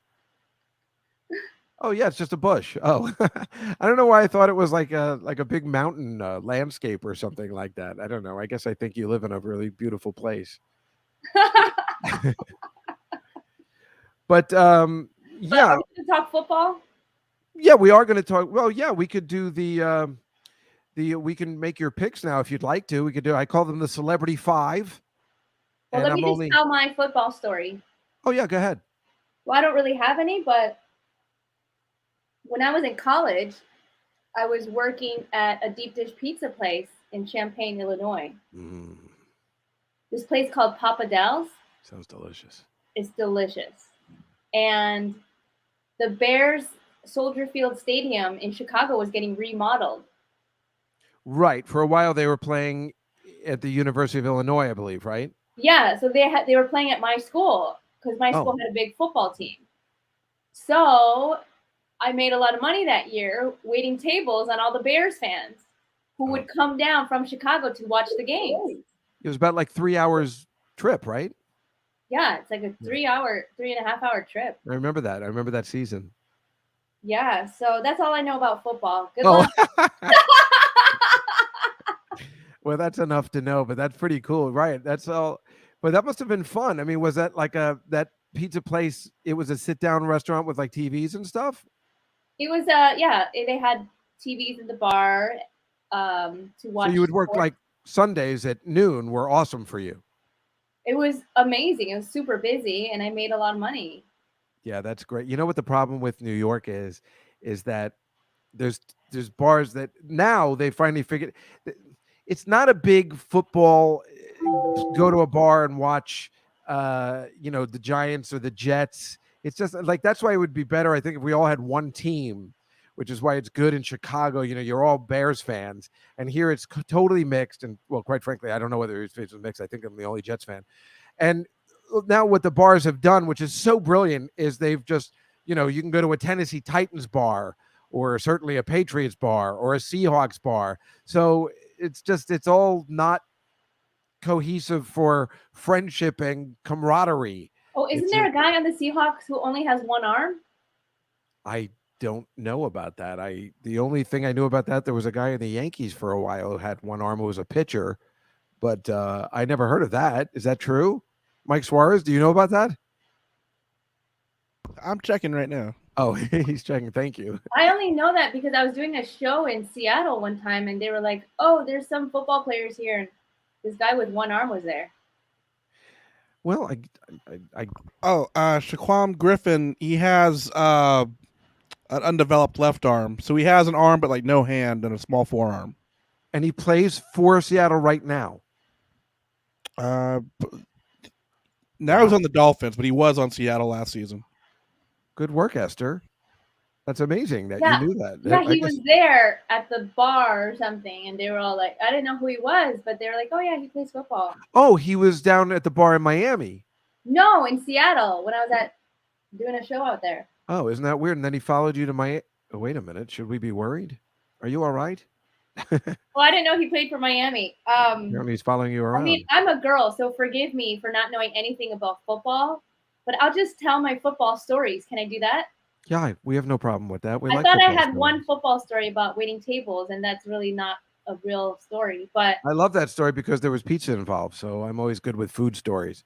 That's usually what I only talk about at the tailgate, what we made and what we ate. And then, oh my God. And he played for the Saints too? Or is that, maybe that's a college. Oh, UCF, University of Central Florida. wait, Wow. when you play football, do you use your hands or your feet? Not your feet. So I don't, how does Then he? why do they call it football? Well, that's the joke of it all, isn't it?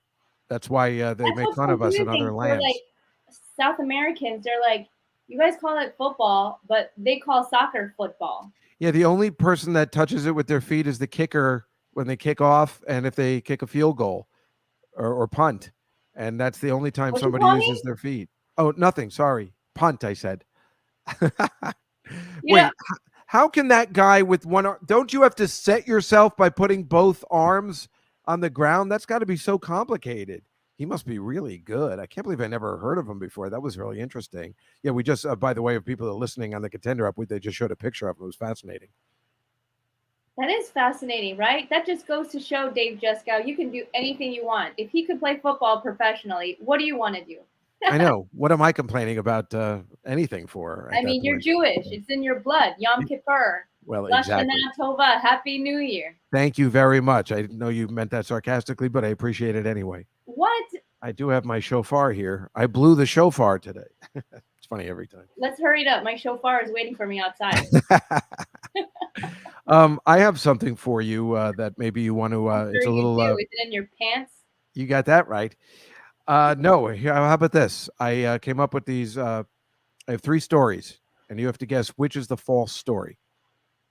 Okay. Okay. Are you ready? These are news stories, entertainment news stories. Number 1, Cardi B gives birth to a 3rd child. Number 2, hair collected by Elvis Presley's barber sells at an auction. Or number 3, Mark Ronson marries Meryl Streep's daughter. What do you think is the phony story? 1, Cardi B? Because Cardi B just had her 2nd baby, didn't she? You are correct. You are right on top of what's going on in the world. You are absolutely look at right. that. Look at that. I did a little tweak. God, I love that dog.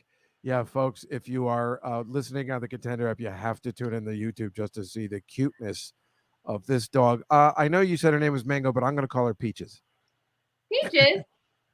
This dog is one of those dogs you go, hi, Snowflake. Hi, Snowflake. Oh, my God. That is so cute. It's right in front of Esther as if she's like he's driving a car with her. I can picture you guys driving together and her hands are on the wheel. I Or don't his drive hands. with her. But you said you adopted him recently and he's been you found out some interesting stuff, right? That it's a little She. problematic. Oh, sorry. Yes. But you just adopted her and you found out she's a little older than you thought, right? Yeah. Scandalous. Yeah. So how old is the dog then? I don't know, but I don't know. Who knows?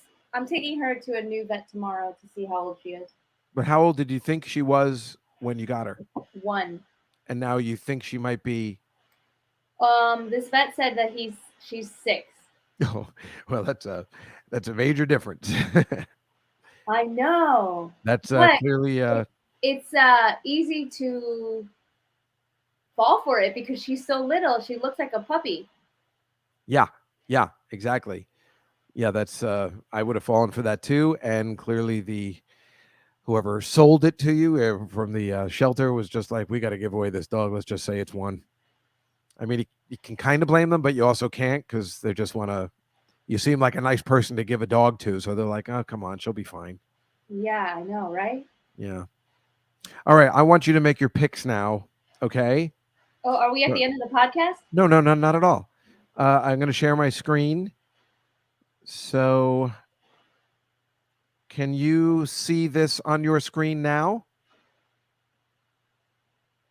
Yep. Okay. We're going to pick 5 teams for you. I've just selected 5 random teams that possibly you might be interested in. We'll take the Thursday night game. That is the Tampa Bay Buccaneers against the Cowboys. Tampa Bay is minus 7.5 points, which, as you may or may not know, means they must win by 8 points for you to win. Who do you think wins that game? I'm going to go with who Troy Aikman used to play for. That's the Cowboys, right? They're playing Dallas the Cowboys. You are going to take the Cowboys. Do you think the Cowboys will win, or do you think they will just keep it close? I think they will win. Ooh. Esther Koo says the Dallas Cowboys, with an injured Dak Prescott, will beat the reigning Super Bowl champions in Game 1. Interesting. Now, we go over to Buffalo. Wait, do I get money if I'm right? Yes. How much? I'll let you know. It depends how many people donate to my Patreon account. That's at Dave Juskow.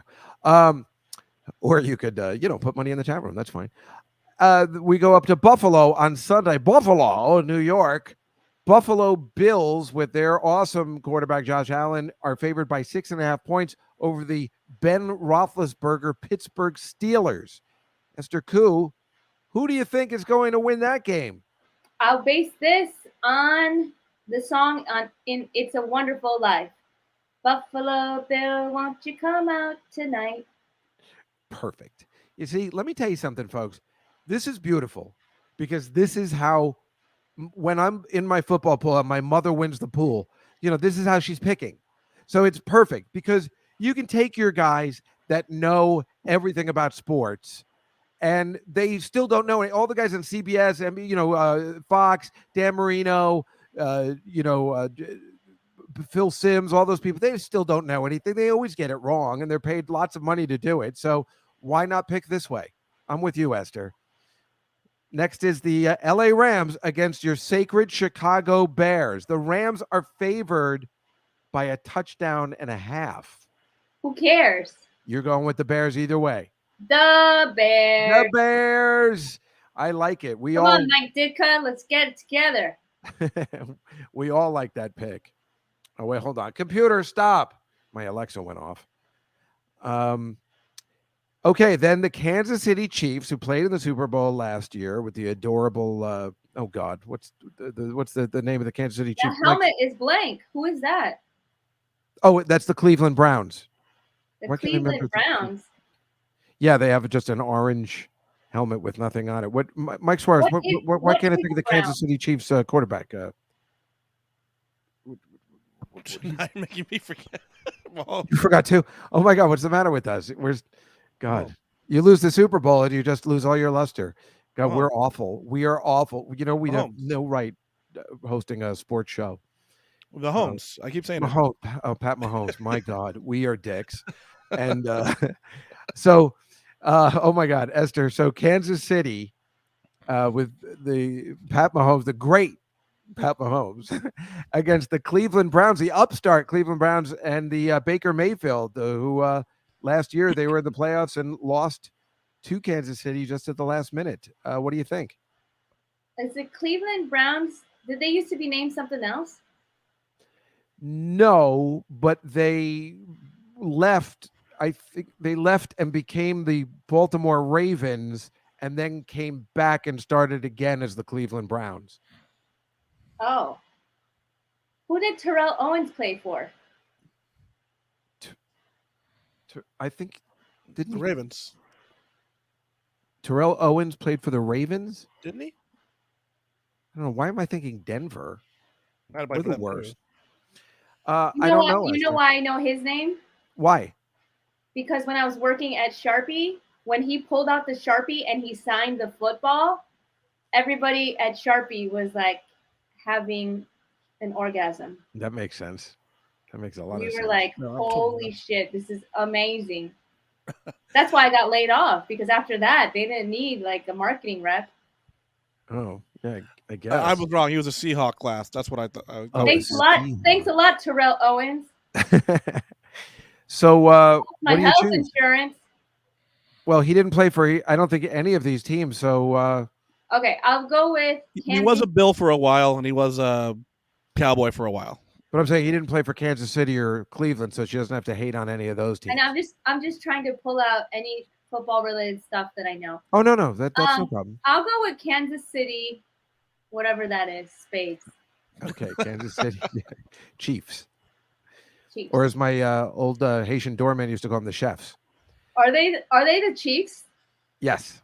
Wow, they're gonna be made to like change their name soon, yeah? I know, right? It's coming. It's coming. It seems like a very respectful term, but exactly. And I'm sure the Bears at some point will somehow be like, Bears, what are you calling a gay hairy man a bear? This isn't right. I'm grabbing at straws here because this is all going to happen. So now, Esther, the Patriots are playing your Miami Dolphins, even though I know they're not your Miami Dolphins, but you lived there for a long time. The Patriots are favored by 3. What do you think? Well, this is a tough one. This one, like the fourth one, I didn't really have any connection to either team. Right. Now this one, I lived in Boston, and I did meet, what's that guy's name? Bob? Bob? Bob? You mean Bill Belichick? Patriots? Bill Belichick? No, the guy who owns the Patriots. Oh, Bob Kraft. Bob Kraft. Ah. I met Bob Kraft at a Staples Sharpie event one day. Oh. When I was working. And then I met him again at Orchid Day Spa after I got laid off.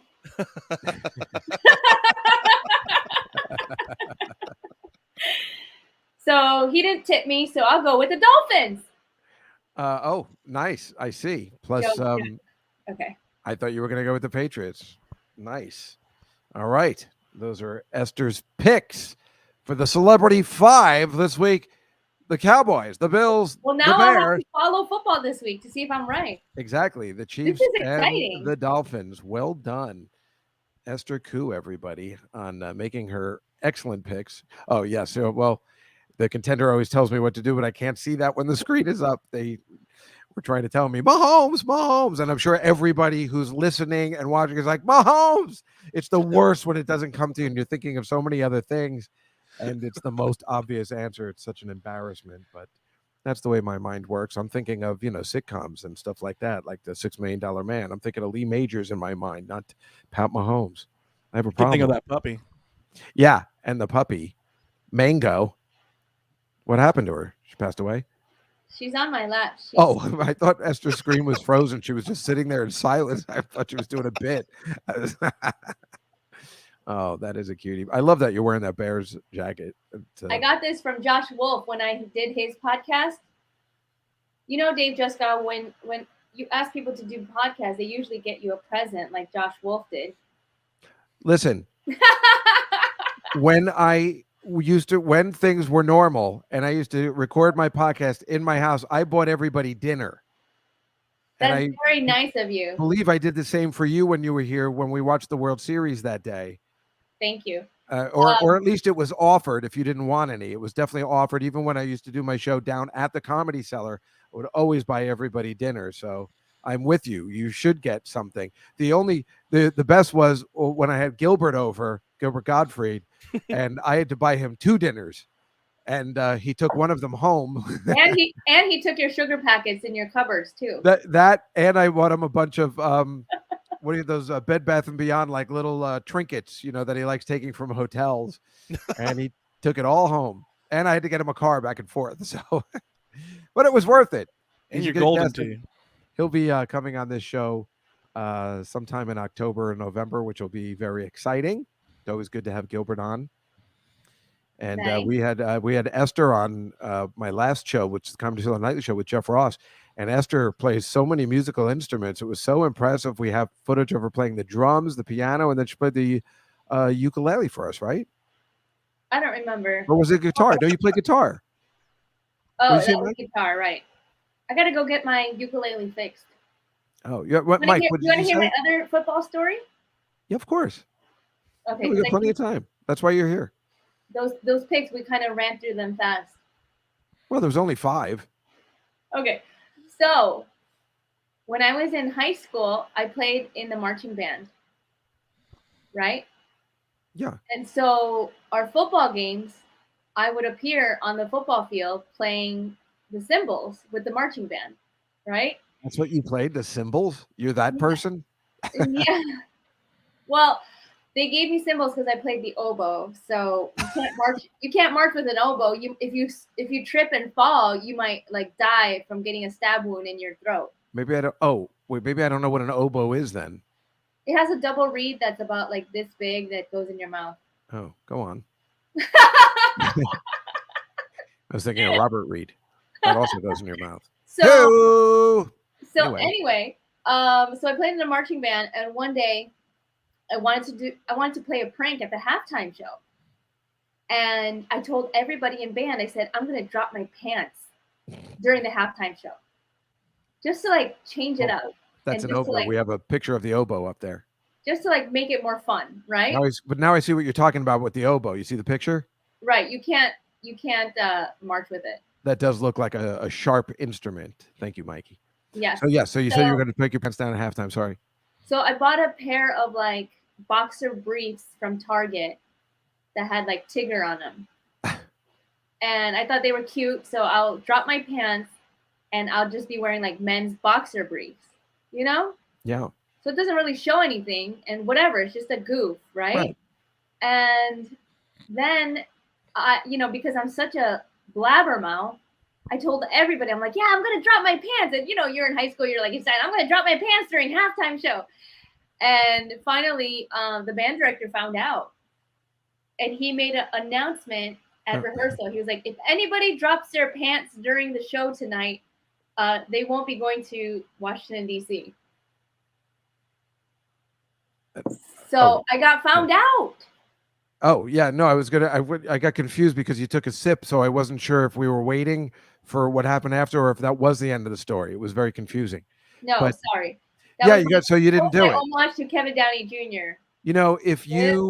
If you were really cool, you would have done it anyway. If you were real I know, badass. but I wasn't cool. I was scared that I wouldn't go to DC, and I didn't do it. But I learned my lesson that don't tell everybody what you're gonna do. Just do it. Esther, I would have told everybody too. I mean, how are you supposed to keep that a secret? You want to be known as the coolest person in school. So actually, the fact that everybody thought you were going to do that and it got all around, so they said you hadn't, it still made you cool, right? Right. And then, so I learned my lesson. So for my high school graduation, I had a fake hand underneath my gown that when I shook the principal's hand, it came off. Oh my God. But because I had learned my lesson, I didn't tell anybody. Nobody knew I had a fake hand under my gown the entire day. And you know how long it takes to graduate. You do rehearsal after rehearsal. Yeah. I can't even believe you did this. Yeah. So I finally pulled it off. Wait, you did it, and you did the gag. You shook the principal's hand, and your hand fell off. And what happened? Did everybody go crazy, or was he angry? Yeah, he both. was. Well, they have a box on stage for when people hand them marbles and stuff. But I was the only one who had like a fake hand. What do you mean marbles? Like when you shake the principal's hand, they'll like hand them marbles to like mess with them. I've never heard of that before. No? No, well, It's a Chicago thing. I couldn't believe I was graduating, and also I made no moves to ruin anything like that because both high school and college, I almost didn't graduate on time. Somebody had to pull a favor for me to, change my grade just like one. Why? Because I'm an idiot, I guess. I used to just get really bad grades and stuff. So it was I always made it with a 2.0, just enough. 2.01. Oh God. Why do you think it's so difficult to me to go through life?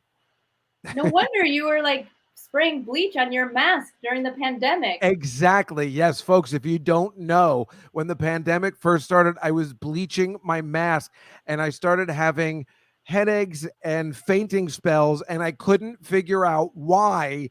And they told me at the city MD I was having a heart attack, and I go to the emergency room, and then I was talking about it in the podcast, and one of my listeners finally called in and said, "You idiot, you can't bleach your mask. That's what you're breathing in." And I was like, oh really? My God. Oh, so embarrassing. I am wow. stupid. I'm it's not very surprising bright. you've made it this far in life with those. That's what I keep telling people, but they don't seem to understand. I mean? It's like everybody's like, oh, Dave Juskow has all these famous friends who have made it.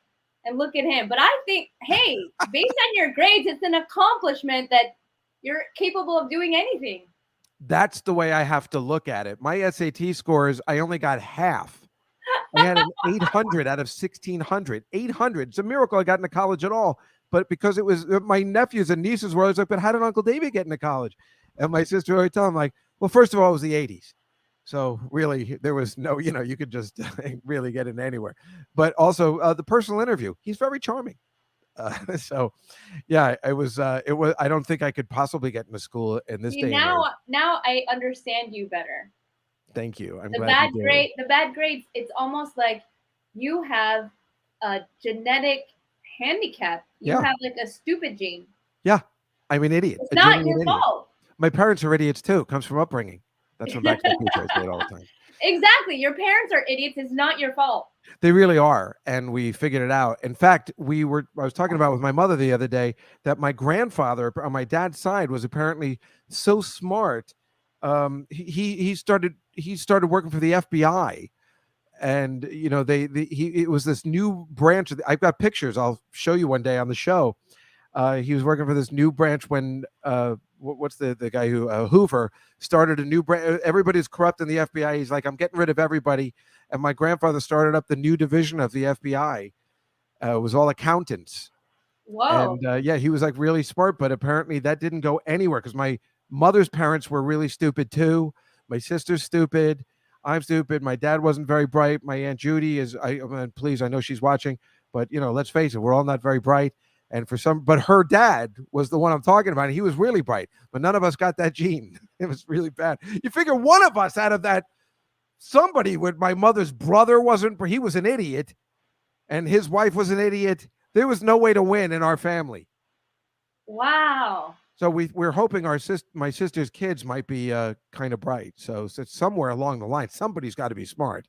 Well, I think it's smart of you not to procreate, right? Probably this best. Line of idiots.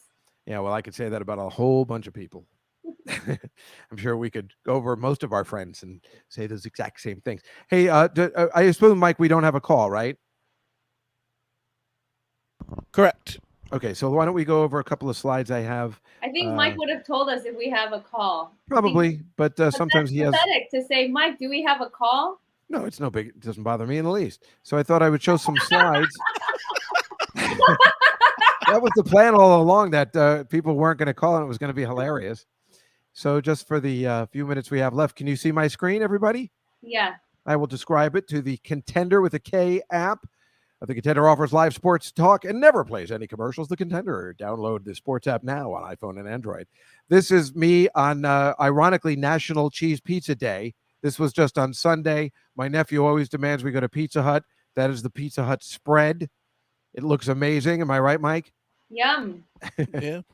Yeah. And the classic red cups. Oh, yeah. Well, it's a party. But, it turned out it was National Pizza Day, which we didn't celebrate International Bacon Day, which I celebrated about last year. As you can see, those are strips of bacon at Wolfgang Steakhouse on a Caesar salad and a shrimp cocktail. Oh, see, I love talking about food. Oh, yeah. I didn't know it was National Pizza Day. Yep, that's the kind of stuff I need to know when I'm doing a 2-hour show. This was me when I bought that BTS poster. I was at Spencer Gifts. This is what they sell at Spencer Gifts now. Oh, my God. Dave, you're such an idiot. You waste your money on the dumbest shit. Yes, I know. Isn't that fun? You could have just done a green screen of BTS. Who cares about... The green screen was giving like a red glow, so I had to get a regular poster. But look, this is Spencer's Gifts. I was clearly the oldest person in there. And I just remember Spencer Gifts from when this girl said, I was sliding my card in, and they were like, they don't have the chip reader. And she goes, yeah, we're supposed to update. I'm like, oh, this is retro, just like this store. And the girl goes, yeah, it's like 2006 in here. And I'm like, right. That's exactly what I was going to say. 2006. The last time I was at a Spencer Gifts was 1976. So that threw me off. I'm like, yeah, you got that right. 2006. These were the guys playing. This is I live in New York City, and they have these sheds outside. You eat on the street, and these were guys playing jazz music Monday afternoon at 2:00 in the afternoon, right on the street. I mean, that's what it's come to. There's me yesterday. We were celebrating Rosh Hashanah. I took a picture of the family for the holidays. Just breezing through this stuff because there's the Pope. People are, taking pictures of the Pope at the Vatican. Hey, my dog is falling asleep. Well, what about this? See, those are pictures of me and Esther instead of the Pope. They were looking at online. They were watching this show instead of taking the Pope. Esther, this is apparently some sort of immersive experience in Miami. Every wall is a door. Do you know anything about it? I don't. It's apparently some new thing you can go to, like they have here in New York with a Van Gogh exhibit or something. It's like a foam-filled room. Sounds like fun. That's that super hot Cristiano Ronaldo. That guy scored both goals against Ireland on Wednesday. This guy's the real deal, and he does commercials. Sometimes after you do commercials, you don't end up being good in your career, but he's still the best. Wow. All right, so this is the Arrow Superbatics Wing Walkers in the Bournemouth Air Festival in England, right? So it's an air show in England. And it really is like the 1920s, right? Remember seeing old footage of people doing the Charleston on an airplane? And I feel like that's the last pandemic was the 20s. I feel like people are going back to that. But here's the funny part, Esther. So these people, and I'm describing it for you, are on top of a plane doing like aerobatics on top of like an old 1920s airplane, right? And I swear to God, this is what happened next. Oh, wow. The airplane crashed into the water because of course that was going to happen. All those air shows, there's always a crash. This is them taking the airplane out of the water. Did they survive? I think people were injured. I think somebody might have survived. I think they survived, but I'm not sure. Everybody always dies as those air shows. It's just so funny. When I saw it, I'm like, I didn't even know the outcome. I just saw the picture of them dancing on the wings, and I was like, and Instagram didn't even exist then. That what? Instagram didn't even exist then. No. This was Friday. Oh, I thought it was in the 20s. No. This was on Friday. This happened. They had old newsreel footage of them doing that in the 20s, but no, this happened on Friday. Friday? This way, yeah. I don't know about this one. And then there's a picture of Esther. If you sign up to her Instagram page, you can see pictures like this of her sleeping on a plane, masked, double mask, eye make. You don't even know it's a person under there. But you can also, if you go to her webpage, you can get her shirts. Yes, buy my shirt because I'm not getting paid to do Dave Juskow's podcast right now. So you're saying go on your website and get the shirts, right? Somebody buy my shirt just so that I haven't wasted this hour. And these are shirts. You go to the website, keep calm and just be cool. And you can get it in pink and black. And I'm just always trying to promote Esther. I mean, geez, give me a break. Thank you. Trying to help you. I love having you on. I love having you as a guest. And that's why I'm just always trying to promote all my guests and whatever they do and their endeavors after and everything. I love your little cute doggy. I'm sorry. I'm so distracted from my dog. I understand. I know. What's making you distracted? What do you do with that dog? Are you trying to train it? Yeah, I'm going to teach her tricks and stuff. Maybe she could do commercials and get an agent. You're laughing, but my friend Sophia, who's a model, put an Instagram up for her dog, and that dog got an agent. And I was so angry. You want to hear something funny? When I was on it's funny, when I was on the Sarah Silverman program, it was on comedy, I was playing this character, Slip Yeagley, that was a practical joker. I kept playing practical jokes on her all the time. And one of the jokes was I was shaking her hand and I had a fake hand. It's you can see it if you watch it.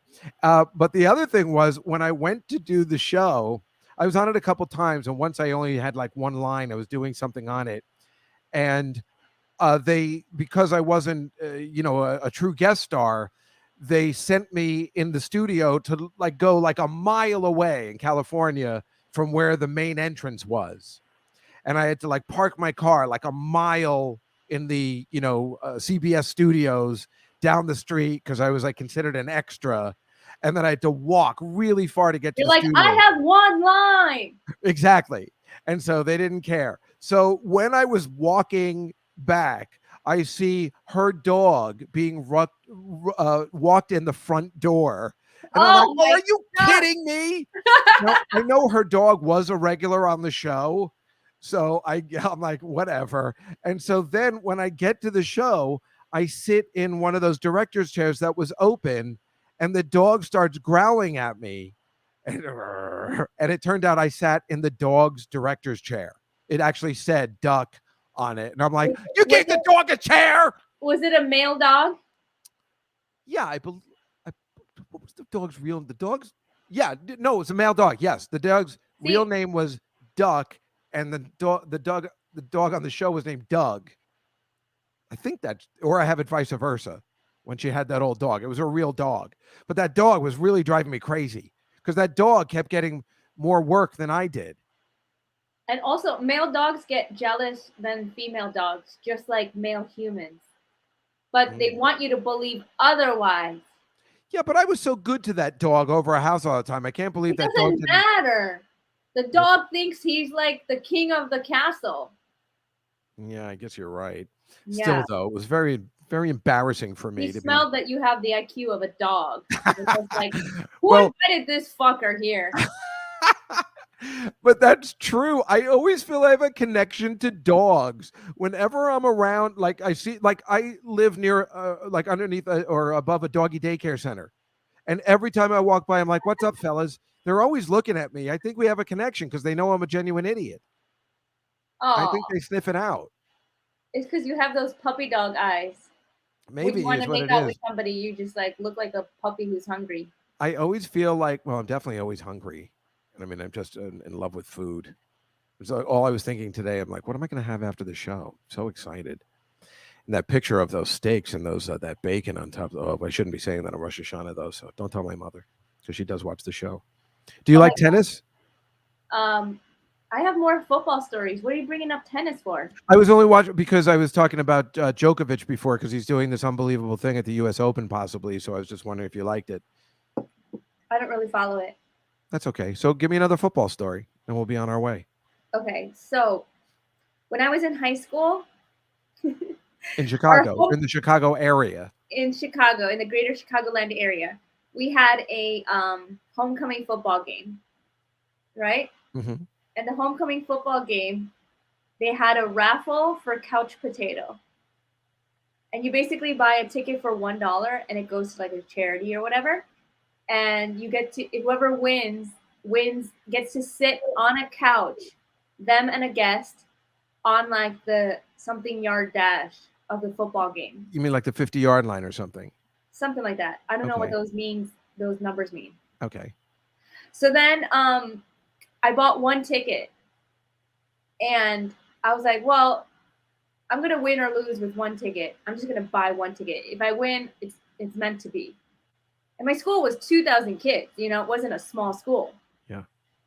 So at the assembly, they pulled out the name, and this teacher who hated me, he pulled out my name. And then you won, and then he goes, the winner of couch potato is Esther Koo, and you know, they bring you like food and popcorn and drinks unlimited, like all night. Like you don't have to pay for. Oh man, that sounds like. Are you allowed to bring a friend and a guest? Yeah, I brought my friend Brittany. Oh, that's cool. And that was really cool because then also I didn't have to play cymbals that night because those cymbals were fucking heavy. You have any photos of that? I mean, that seems like it would be awesome. Oh my God, I wish I did. But nobody had camera phones back then. I mean, like I don't the mean way to say they that, do but now. yeah, exactly, right? I mean, what a bummer not to have pictures of that. That's hilarious. I'm sure somebody has pictures. Like it's a football game. Somebody was taking pictures. You got to get them. I didn't have a camera. Right. I know nobody did back then. I remember just driving around being like, I'm going to put in an instant camera in my car. So I always have it in case a picture comes up. But nowadays, don't have that problem anymore. Listen, Esther, thank you so much for coming in today, being our first, on our first show. I really appreciate it very much. You're a very good friend, and I love having you on. And thank your little dog, Mango. It's really nice to see you, and good luck with your picks. Don't get all sappy now. Thanks for having me, Juskow, and yeah. And you'll be in Miami at the Villain Theater. It was this weekend. I'll be at Villain Theater this Saturday. Right, then West Palm Beach. Black Box next weekend. Next weekend, Black Box in Boca, and the Grandview Market Pub in West Palm Beach on Friday night. Thank you, Esther, Friday too. Night, West Palm Beach. Thank you so much for coming in. Thank you, Dave Juskow. Bye. Well, folks, that wraps up kind of our show for the first inaugural Comedy Cellar football show. Next week, we will have Rachel Feinstein on in the hour, what we did with Esther today, which is a little less football talk and more fun and games. But I promise you, she is hilarious. And then we will have Michelle Fox, an up-and-coming comic, to make all of our picks, talk a little bit more football. Somebody who was a cheerleader, that's always fun to have on, as everybody knows. And so we can look forward to that. Listen, our phone number for next week, if you want to call 855-908-5668, The Contender, live sports talk, never plays any commercials. Download it on your app. And don't forget, come down to the Comedy Cellar. It is the best live show in New York City. It's the best comedy club in New York City, the Comedy Cellar. Did you say something, Mike? Nope. Oh, sorry. The Comedy Cellar is the place to be. There's like 4 different rooms. It's the best show. As you know, Mike Vecchione plays there, and all of our guests, Rachel Feinstein plays there. It's terrific, and you can always see somebody terrific every time. You never know who's going to stop by as well. And folks, have a great football weekend. It's going to be so much fun. And we will see you next week on the Comedy Cellar Football Show. Thanks to Mike Suarez and The Contender for everything they did, and James from The Contender for putting this all together today. It was a super time. We'll see you next week on the Comedy Cellar Football Show. Good night, everybody.